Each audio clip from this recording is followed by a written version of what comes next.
Bom dia, tudo bem? Estamos começando aqui mais uma transmissão ao vivo pelo Facebook, mais um vídeo no YouTube, dos bastidores aqui da webradioVagalume.com. Por enquanto, webradioVagalume.com. Eu estava falando agora na abertura do programa que eu passei o domingo inteiro gravando vinhetas, montando as vinhetas da nossa mesma e nova rádio, da nossa velha e da nossa nova rádio.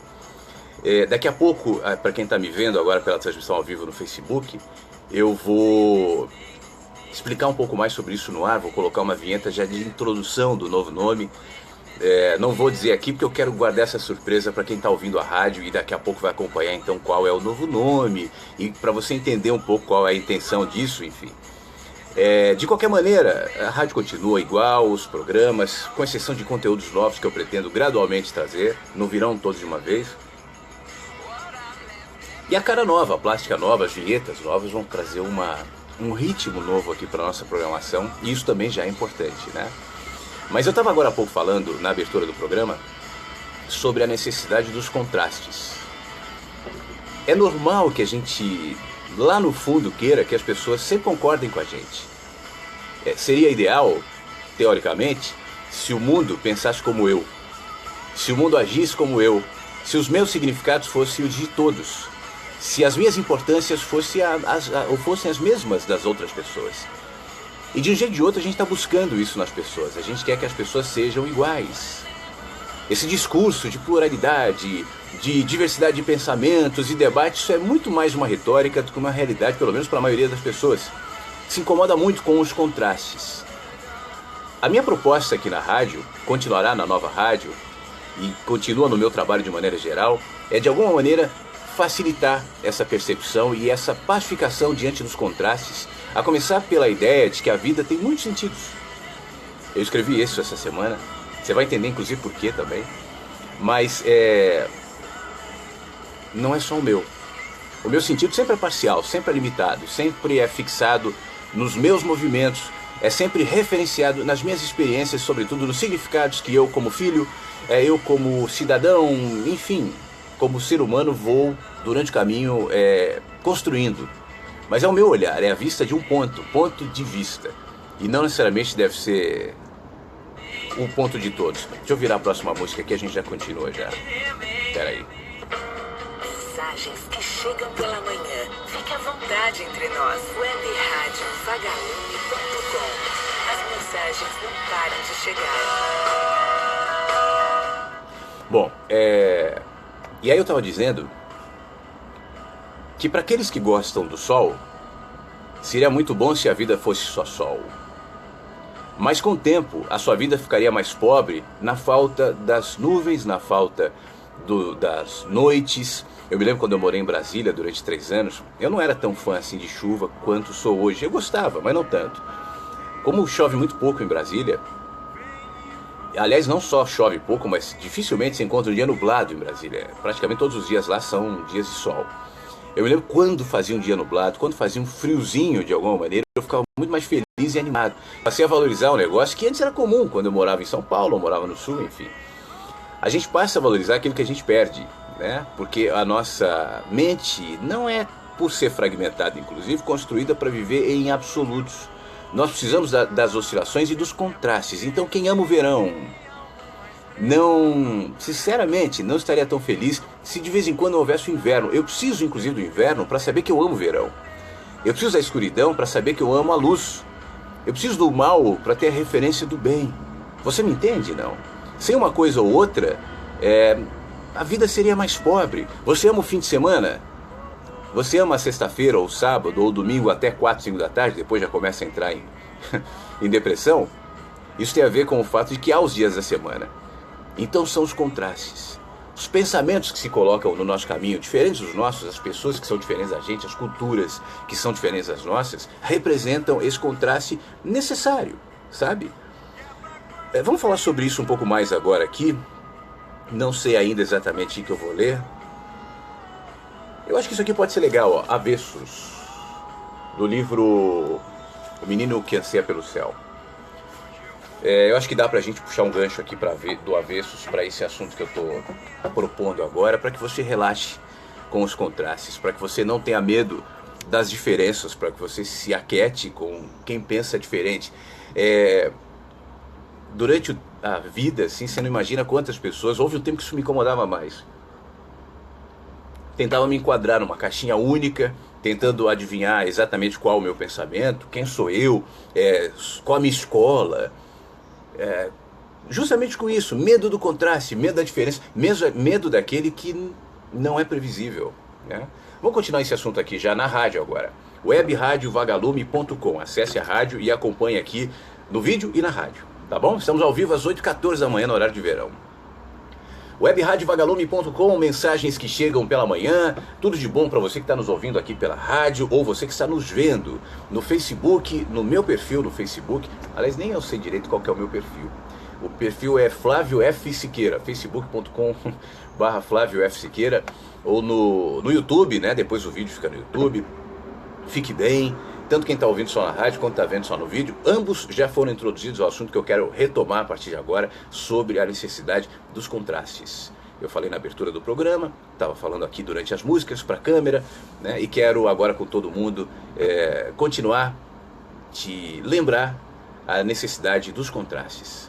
Eu falava aqui para o vídeo, por exemplo, sobre as referências que me dão a dimensão daquele momento que estou vivendo. Por exemplo, um exemplo cotidiano, simples. O fim de semana é melhor porque eu tenho a referência do dia da semana. O feriado é melhor porque eu tenho a referência de quando não é feriado. A noite pode ser boa ou pode ser má, dependendo do teu olhar. Mas será uma coisa ou outra com referência no dia. O dia de sol pode ser maravilhoso ou pode ser um saco, depende do teu olhar, depende de onde você está, depende do seu momento. De qualquer maneira, a sua opinião também está referenciada no contraste. De vez em quando eu cito aqui um trecho do livro do José Saramago, o Evangelho segundo Jesus Cristo, um livro muito polêmico, que para o Saramago, além do Nobel, foi importante para o Nobel de Literatura, se não me engano em 2007, não foi? Ou foi 97, agora eu estou na dúvida, mas enfim, acho que foi 97. Bom, depois eu vejo isso. De qualquer maneira, o livro gerou um incômodo muito grande da Igreja Católica de Portugal, que praticamente fez com que o Saramago, a partir daquele momento, resolvesse sair de Portugal e fosse morar numa ilha da Espanha. Porque no livro, entre outras provocações, e o livro é um livro de provocações, tem e um parênteses aqui, provocações não necessariamente para as pessoas, para a crença das pessoas. É isso que as pessoas têm dificuldade de entender. Provocações em relação ao que referencia o pensamento ocidental a partir de dogmas absolutos que jamais podem ser contestados. Sinceramente, aqui entre nós, eu já volto para o livro, mas eu acho que tudo que não pode ser contestado é pequeno. Tudo que não admite o contraste é frágil demais. Frágil. Se você tem uma verdade, uma ideia, um pensamento, seja ele qual for, que não admite o contraste, a contradição, e você logo adjetiva quem pensa diferente de você, e hoje em dia esse é o recurso mais recorrente, e aí os adjetivos variam, né? De qualquer maneira, é um pensamento muito frágil. O contraste, no mínimo, vai fazer você repensar, e se for o caso, reafirmar o que pensa. O que você pensa, as suas ideias, os seus pensamentos, crescem. Quando você, no contraste, encontra jeitos, encontra caminhos, encontra elementos para pensar no que crê, e por isso mesmo crê mais, ou crê menos, enfim, os movimentos. Mas voltando ao Saramago, existe um trecho ali do Evangelho segundo Jesus Cristo, que Deus, o diabo e Jesus estão no barquinho. Num papo entre eles, o diabo se condói, acha que Deus está muito vaidoso, muito mal, e diz assim: não faz assim, eu dou um jeito aqui de melhorar as coisas, né? Eu estou resumindo aqui. E Deus, incomodado, diz assim: não, de jeito nenhum, sem você eu deixo de existir. Essa afirmação representa muito do nosso pensamento ocidental, aliás, do nosso pensamento humano, não só ocidental. Não se trata de Deus ou do diabo, não é sobre isso que nós estamos falando, de crenças específicas. O que eu estou falando aqui é da necessidade do mal para que o bem, como crença, ou como autolegitimação, ou como dogma, persista. Se não fosse a direita na política do nosso Brasil, não haveria a esquerda. Se não fosse a esquerda, não haveria a direita. Repare que uma se alimenta da outra. Bolsonaro e Jean Willis, um é cabo eleitoral do outro, extremos, né, opostos, que alimentam o discurso do outro, seja para combater, seja para afirmar. E quanta gente surfa nessa história de telepastores, tipo um Malafaia da vida, que capitaliza em cima desse negócio, e outros, né? Pessoas que estão polarizando as ideias justamente para capitalizar e ganhar, sabendo que em nós é assim que funciona. O bem ou o mal, o certo ou errado, justo ou injusto, pode ou não pode, deve ou não deve, crê ou não crê. Não é assim que funciona para a gente. Será? Até quando a gente perdeu o medo dos contrastes e entender que no polo oposto, onde para o nosso pensamento, para a nossa mente, para o nosso medo é só escuridão, aquela ideia contrária à tua geralmente é interpretada por você como escuridão. Se você se aproxima dela, você vai ver que na escuridão há penetração de luz. Quando eu digo que nada é absoluto, eu estou me referindo tanto a um polo quanto ao outro. Aquilo que aparenta só escuridão, só tragédia, só dor, tem invasões, penetrações, possibilidades de luz, e o contrário também. Aquilo que para mim é absoluto, que é só luz, que é só maravilha, é isso aí, tá tudo certo, tá tudo bem. Se eu não tomar cuidado, não perceberei que nisso também há penetrações de sombra. Quando o sol está a pino e ilumina uma árvore, a árvore projeta sombra sobre o cenário. Porque nada é uma coisa ou só outra. É claro que a gente não enxerga no absoluto e a nossa visão é parcial. Como diz naquela frase do meu livro Éden, não haverá explicações satisfatórias quando a visão do todo ainda é parcial. E o reconhecimento de que a nossa visão é parcial, o reconhecimento de que a minha opinião é fragmentada e referenciada nos meus movimentos. Eu posso citar pensadores, eu posso dizer que eu sou devoto do Nietzsche, eu posso dizer que eu sou devoto de Nossa Senhora Aparecida, eu posso dizer que eu pratico essa ou aquela religião, eu posso dizer 1 milhão de coisas. Posso dizer que eu sou um matemático e as minhas opiniões são base de muita reflexão lógica, sou um devoto da lógica, do ceticismo. Não importa o meu discurso, o fato é que a minha lógica, o meu ceticismo, a minha crença na Nossa Senhora Aparecida, ou minha crença no Nietzsche, ou uma crença em quem quer que seja, parte de mim. Tem gente que às vezes me contesta quando eu digo isso, dizendo, tudo bem, mas você está perdendo a oportunidade de usar Deus como referência absoluta. Concordo contigo, tudo é relativo. Deus não. Que Deus? O teu? Que aspecto de Deus? Que olhar de Deus? Qual descrição sobre Deus? Quais características? Qual a ideia? Qual a crença? É a tua.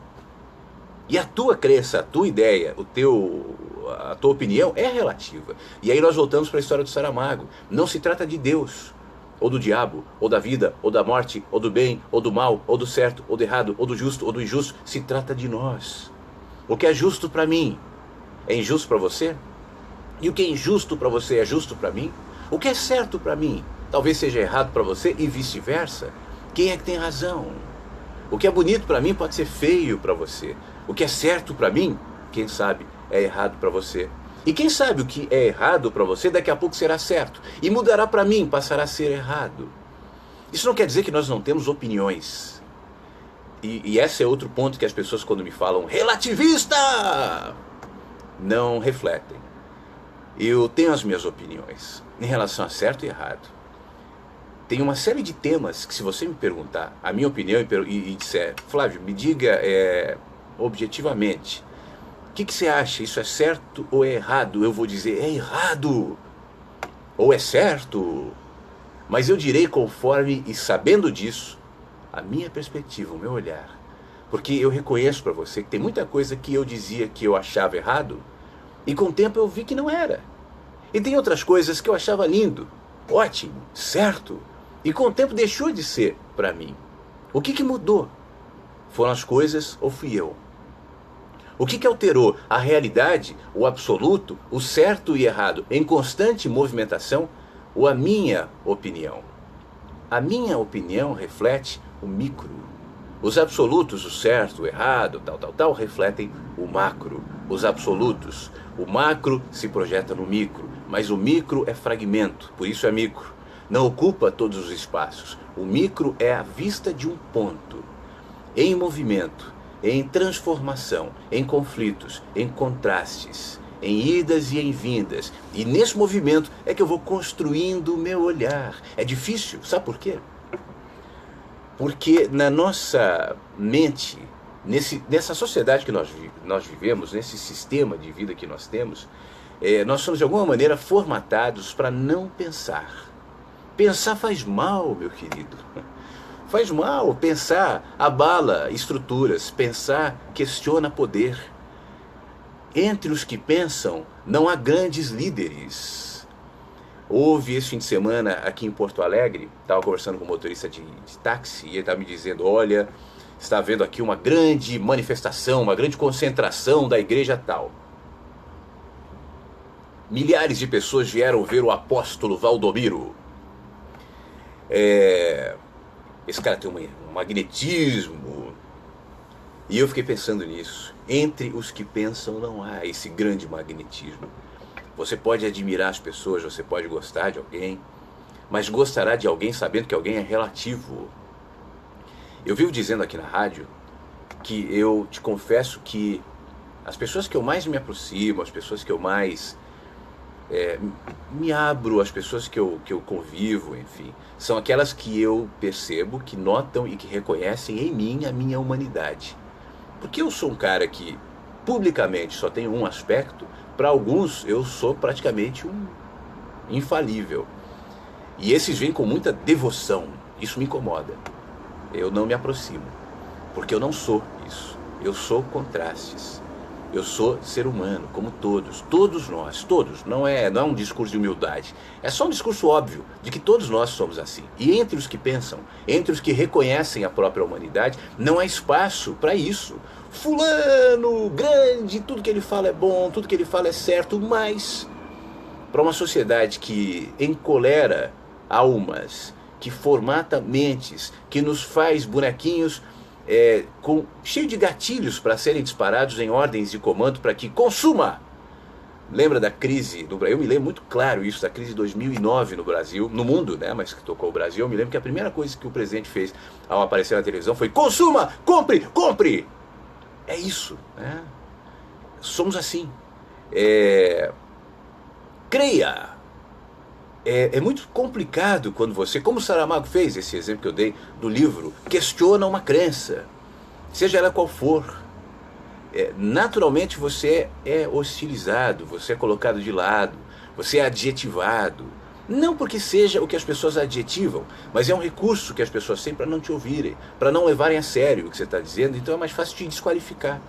Você é mal intencionado, você é isso, você é aquilo, te colocam numa caixinha pequena e seguem com suas vidinhas sem perceber que tudo que veem, tudo que sentem, tudo que projetam, tudo que querem, tudo que creem, tudo que descreem, tudo que são ou deixa de ser, tudo que acham bom ou mal, reflete a si mesmo. Você está se refletindo na vida, você está se projetando no caminho, queira ou não queira. Mesmo que você se referencie nessa ou naquela ideia, não importa, não importa. Você pode referenciar-se, como todos nós temos as nossas referências, isso é normal. Mas a minha referência me mostra, porque vamos imaginar que você parta de um absoluto qualquer, como você, há outros que partem do mesmo absoluto. No entanto, ninguém é igual. E os olhares que se projetam sobre tal absoluto refletem as pessoas e não o absoluto. Você entende? Estamos sempre mostrando os nossos lados, os nossos avessos, de um jeito ou de outro. E uma das maneiras, talvez, na internet, até muito recorrente, é quando colocamos a nossa intransigência a serviço do nosso discurso. A intransigência revela demais o que somos. Aliás, essa é a frase que abre o texto que eu vou ler agora, aqui do livro O Menino que Anseia pelo Céu, que continua com um aspecto desse papo que nós estamos tendo aqui na câmera, na transmissão ao vivo pelo Facebook ou no YouTube. Você que me ouve pela rádio pode acessar agora o Facebook e acompanhar em vídeo. Você que me vê no Facebook agora pode acessar a rádio e continuar mesmo depois desse papo que nós vamos ter, que nós já estamos tendo agora e dessa leitura que terá. A programação da rádio que vai até 10 da manhã no horário de verão. Lembrando que daqui a pouco eu vou trazer aqui o novo nome da rádio, vou falar um pouco sobre isso. Hoje eu quero revelar para você. Mas vamos voltar aqui para o texto, avessos do livro O Menino que Anseia pelo Céu. Intransigência revela o que somos. O ser moralista, dedo em riste, defendendo raivosamente a família, os bons costumes, expõe o seu íntimo, os seus conflitos, as suas contradições, na tentativa de compensar na imagem o descompasso de dentro. Pior quando o radicalismo é institucionalizado e vira bandeira ideológica, raivosa. Pior, sejam donos da verdade, que atacam, criticam e se colocam como reserva moral da sociedade, ou movimentos e minorias que se articulam cheios de ódio, tentando impor o que deveria ser fruto de consciência. O ódio sobre a consciência. Sem consciência, resta a casca, a aparência, os gritos, o avesso. Autoafirmam-se no que acusam. Avessos. O ódio nasce das paixões. A abominação se vincula à admiração. Perseguições são confissões de quem combate no outro o que identifica em si mesmo, mas não tem coragem de encarar. Proferiu sua própria condenação. É preciso enxergar-se, nem que seja apenas por autopreservação, nem que seja por inteligência, é preciso enxergar-se. Melhor ficar calado do que deixar tão evidente que você é exatamente o contrário do que tenta aparentar. O avesso da imagem de fora, da cara para consumo externo, da aparência que só convence quem não quer ver.